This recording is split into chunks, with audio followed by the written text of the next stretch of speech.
and welcome to This is USG, a video podcast by the universities at Shady Grove. 9 universities, 1 campus, great results. I'm M Khademian, Executive Director of the universities at Shady Grove.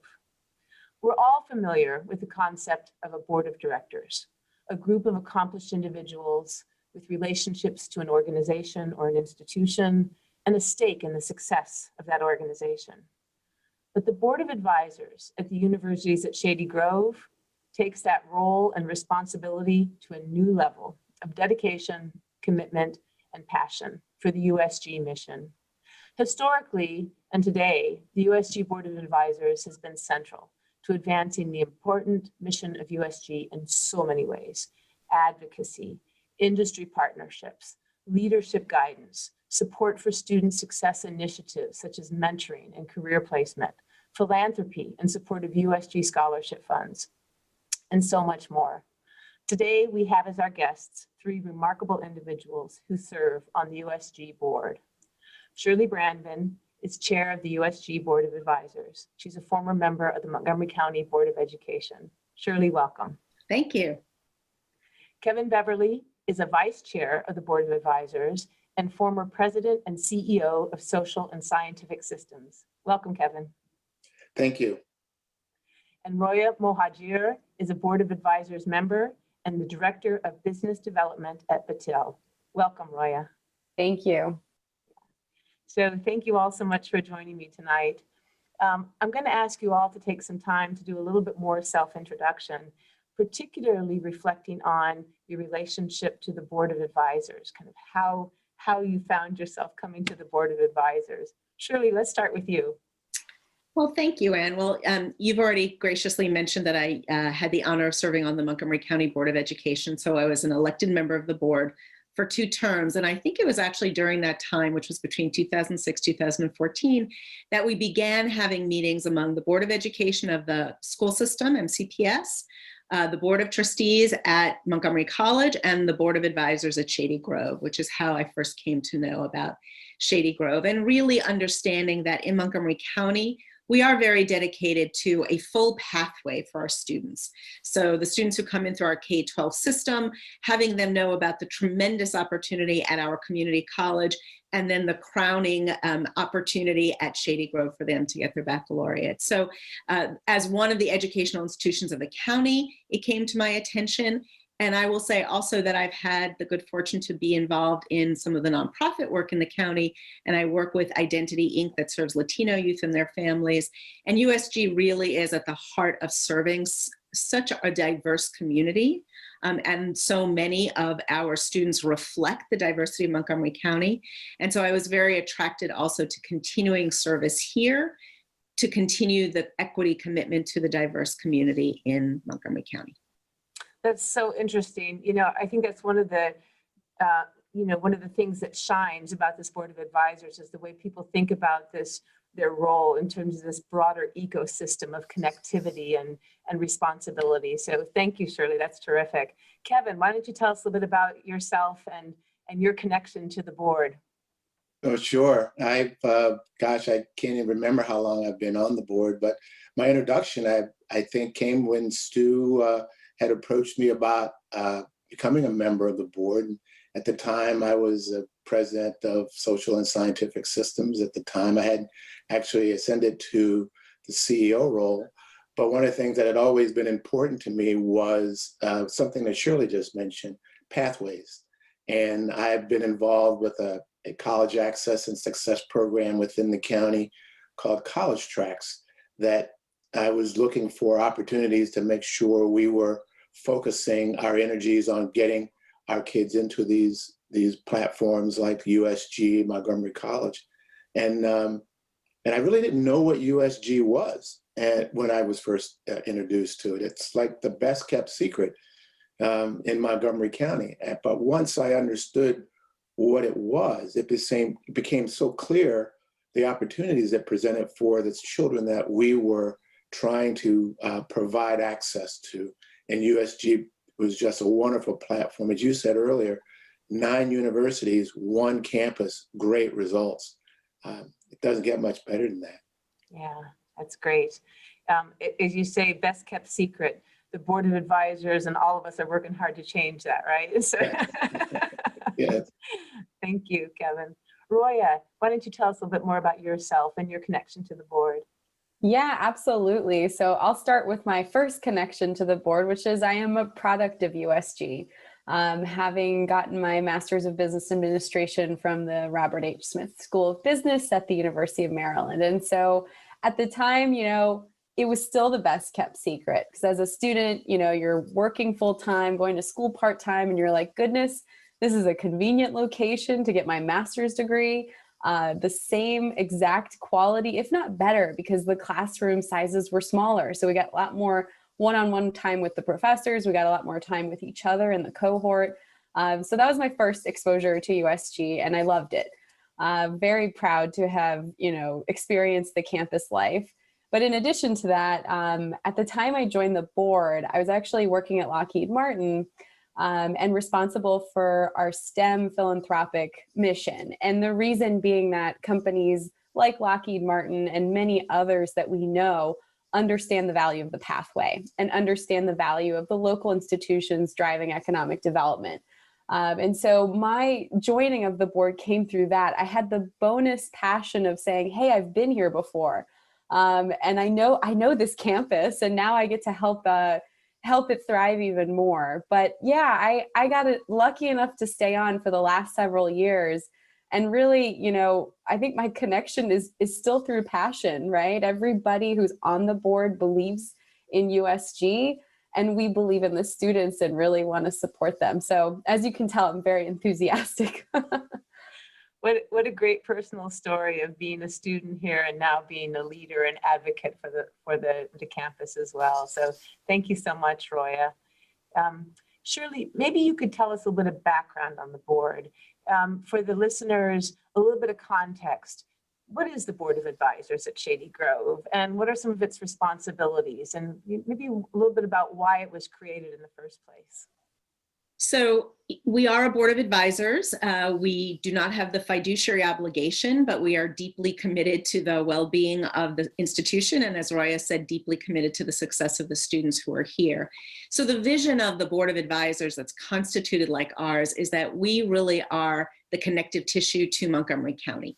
We're a large board of advisors, we're roughly 33 members right now, but it's because we represent education, the business world, the science community, employers, philanthropy, precisely so that a wonderful, innovative concept like USG has the benefit of knowing what is going on in the community around.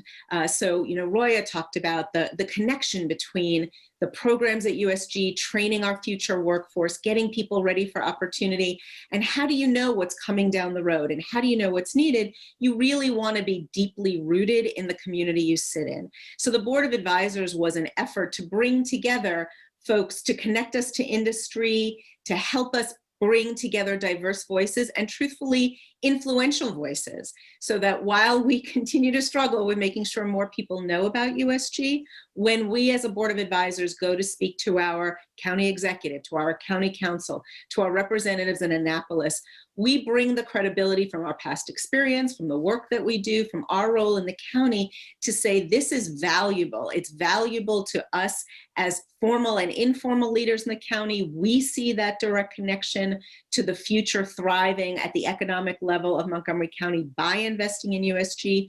And so the Board of Advisors has really come together in that ambassadorial advocacy role. And we, as a Board of Advisors several years ago, actually undertook to create our own strategic plan so that we could hold ourselves accountable to make sure that we were supporting student success, that we could help ensure that the institution was nimble and meeting the needs of our county and region and the state, and also that we were responsive to trends and needs so that this was a vibrant, growing, innovative space. Yeah, that's a fantastic overview.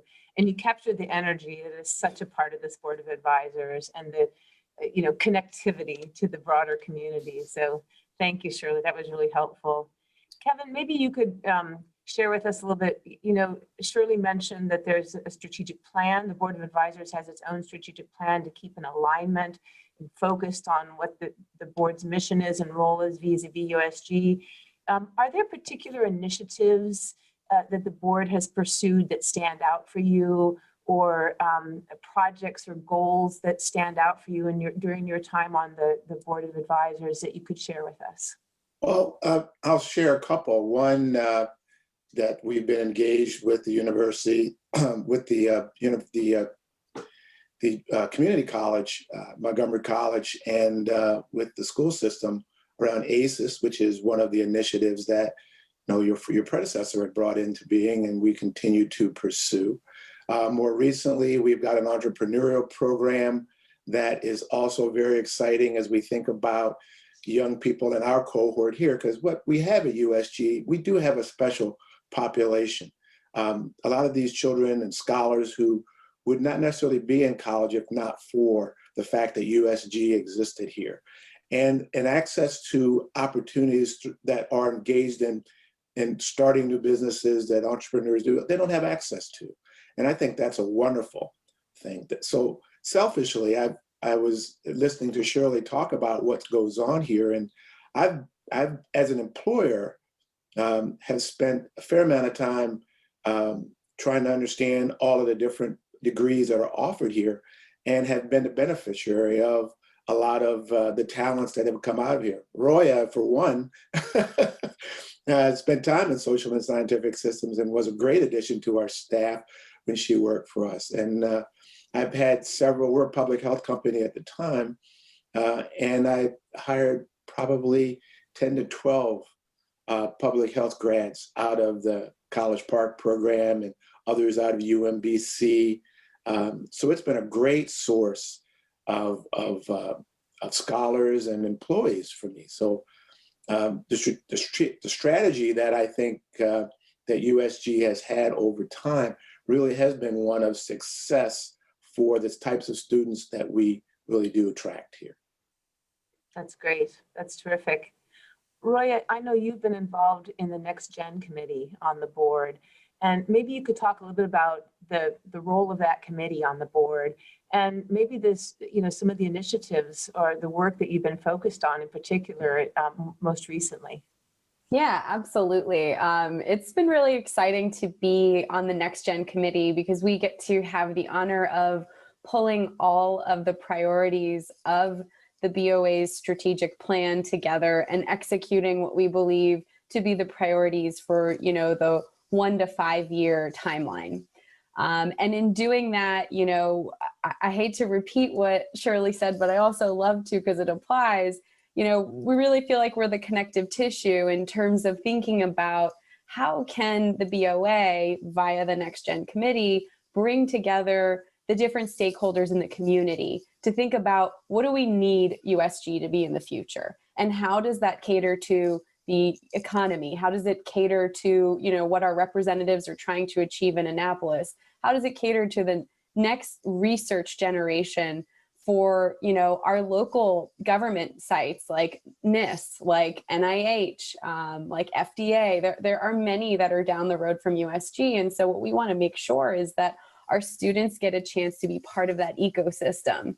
And so, by way of the Next Gen Committee, we're really trying to help identify what are the careers of the future, what are the needs of the future, and bringing those two pieces together.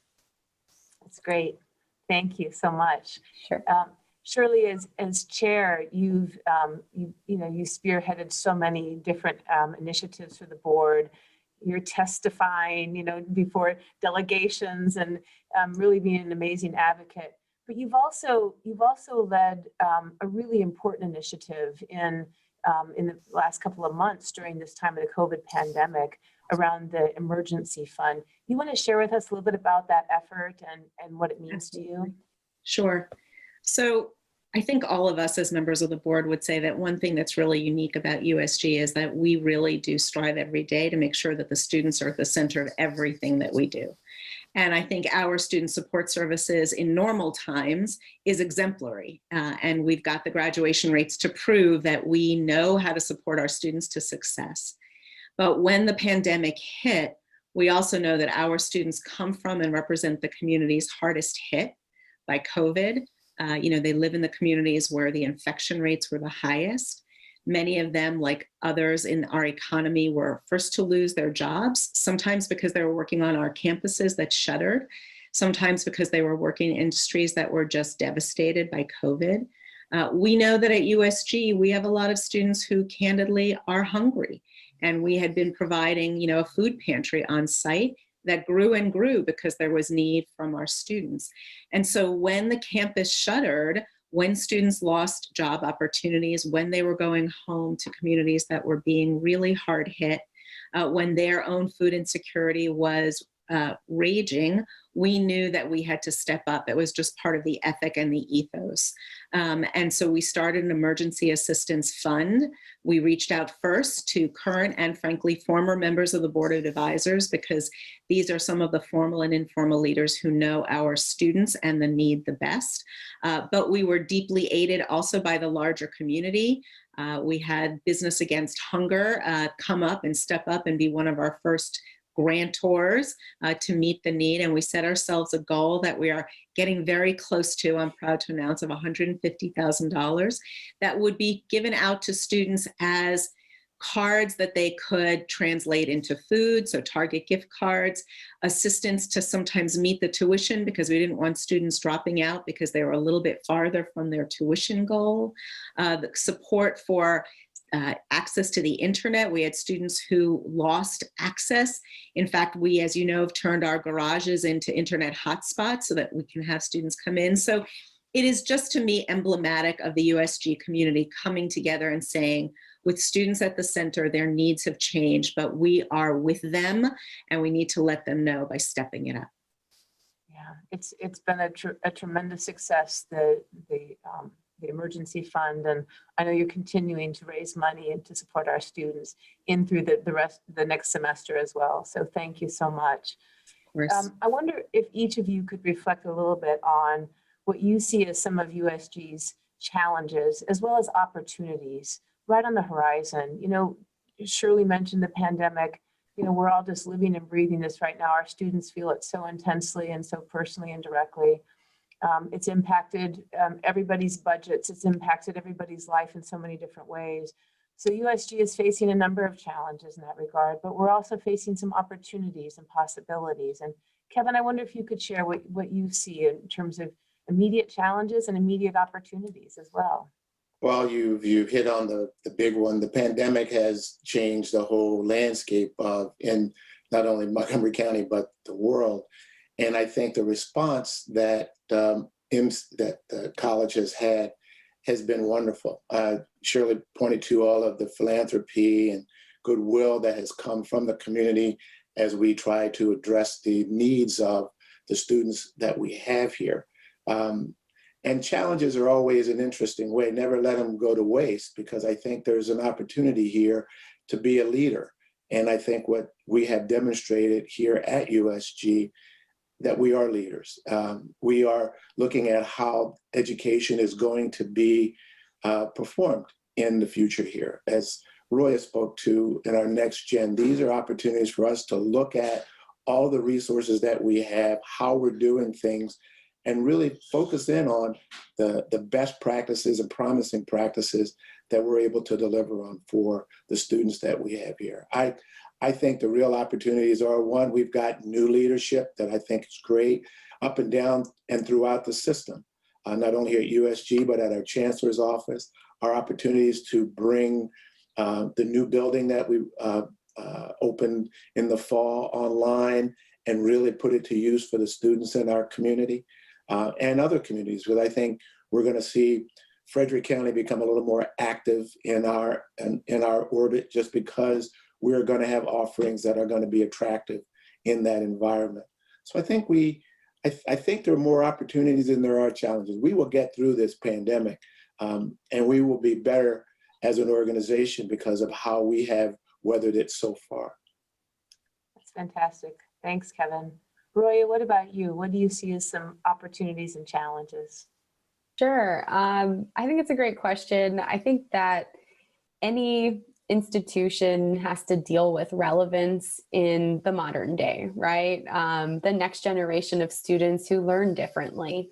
And I think with that, our nimble model really helps us anticipate where the puck is going, if you will, in terms of what the student needs are. And I think, the BSE building is a great example of that, because we started to see students come in, fortunately before the pandemic, unfortunately, they have to wait to use it a little bit more, but into kind of designer spaces, maker spaces, or maybe they want to, have their group meetings in a collaboration zone in the center space in the garden, and some of these things might seem trivial, but the spaces in which the students learn change.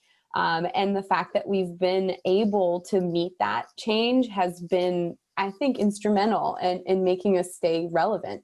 So again, in the Next Gen Committee, we're lucky enough to think about some of these things in terms of how we might advise USG on staying relevant in the future. So I think we've been able to meet it. And I think going forward, as we think about how COVID's impacted the way that students learn, we're going to see an opportunity for ourselves to leverage the resources and facilities we have and maybe flex to offer more.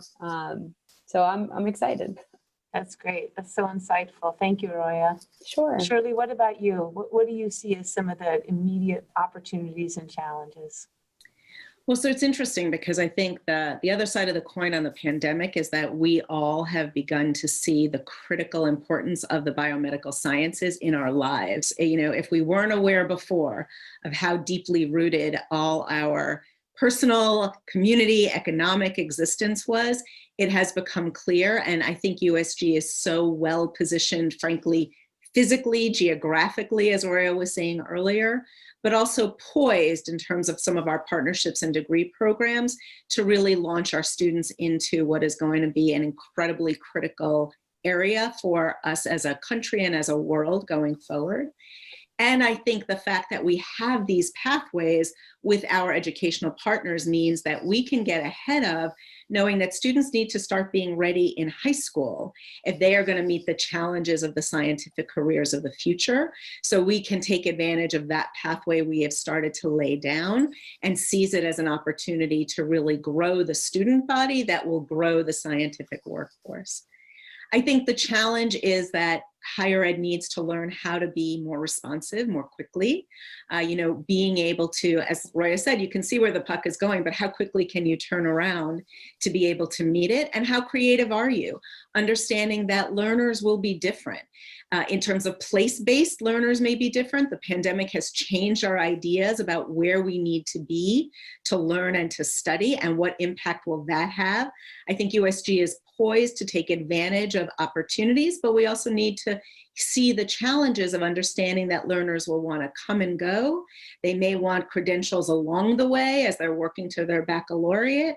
They may want to retool. They may need to be able to respond. And it's a challenge for us to meet our highest potential and create a learning institution where people can continue to grow and evolve and know that we'll be there to meet their needs. I think you've hit on what, for me, at least in my 6 weeks here at Shady Grove, is so important about the Board of Advisors, is this kind of understanding and expertise of how to bring about change and how to take advantage of, build on the opportunities that are around us. And higher education really needs to hear this. And so, Shady Grove is this uniquely positioned place where we're not quite in the ivory towers, but these wonderful degree programs are here, and we're right here on the cutting edge with Montgomery County as well. So we are in a very cool place to try to do some of these things. Absolutely. I'm going to ask you each to take just a closing moment to reflect on the personal fulfillment that you have in serving on the board. What is it that you derive from serving on the board? What is your personal fulfillment in serving on the board? And I'll ask each of you to reflect on that. Kevin, why don't we start with you? Sure. I will tell you that I've had the opportunity while on the board I started on the student engagement committee. And so I've had an opportunity to really see firsthand just how amazing the staff is here at supporting the students. It's, having come from a fairly low performing background, area where education wasn't as revered as it here is in Montgomery County, to see that kind of resource available and see the appreciation that students have for it means a lot to me. I've also had the benefit over the course of my tenure here to be mentors to several students, all of which I hired, by the way. And that's been really fulfilling as I've watched kids who would at least two would not have gone to college, and one who finished at the age she started when out of high school, and at 34 she was getting her degree from universities at Shady Grove, and now to watch her in a position of importance in an organization that's working on this pandemic is just incredible to me. So, and also at one point, I got a chance to hire Roya. So that was one of the really wonderful things in my career, is that I came to the USG and I saw a very talented young lady who I think is just a future leader, not only here at USG, but in our county. And to me, that is really fulfilling. Thank you very much. Well, Roya, that's a nice passing of the baton onto you. So No pressure, right? Yeah. I'm flattered in many ways. I'm flattered by what you just said, Kevin. I'm flattered to be on today's call in your all company, but also flattered to be in the presence of these students who have so much grit and dedication and deal with so much adversity. There are a few board members, all of us, I think, who attend the events where we hear about their stories and their achievements. We get to mentor them. And frankly, it brings us to tears. And I think it gives my life context, what to be grateful for and where to spend the free time that I have, outside of family and professional life. What do I want to do? And so I really want to help these students. I think that, the first student I mentored, she said she was working 2 jobs. Unfortunately, her parents passed away, so she was trying to help her uncle's business survive. He went to the hospital, she took on more responsibility, and meanwhile, she's maintaining a 4.0 GPA. Or it might be a parent who had to do the single parent life and come back and fulfill the education dreams and then take off with their career from there. I could go on forever, but I will be mindful of time here and say that it's been so fulfilling that I've often considered career shifting from a world of business development and professional and the trajectory I've been on to helping the community, whether it's academic interest or economic development. So it's changed my life and my perspective and my context. Oh, that's fantastic. Thank you, Roya. And Shirley, we'll give you the closing reflection.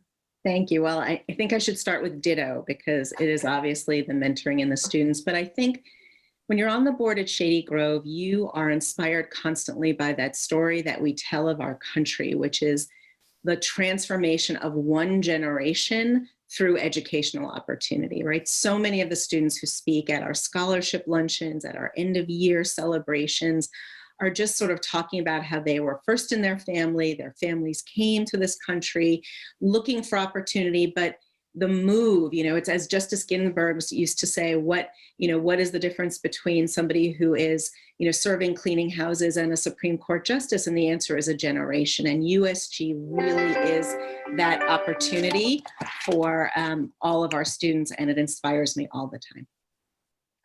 Wow. What can I say to 3 remarkable leaders who have dedicated and given so much to Shady Grove and who derive so much energy from what you do as well. Thank you all so much for joining us tonight. This has been a wonderful conversation and hopefully a really good insight for people who are watching to learn more about the board and Shady Grove as well. So thank you all so much. You're welcome. Thank you. Thank you. Thanks for having us. Opportunity.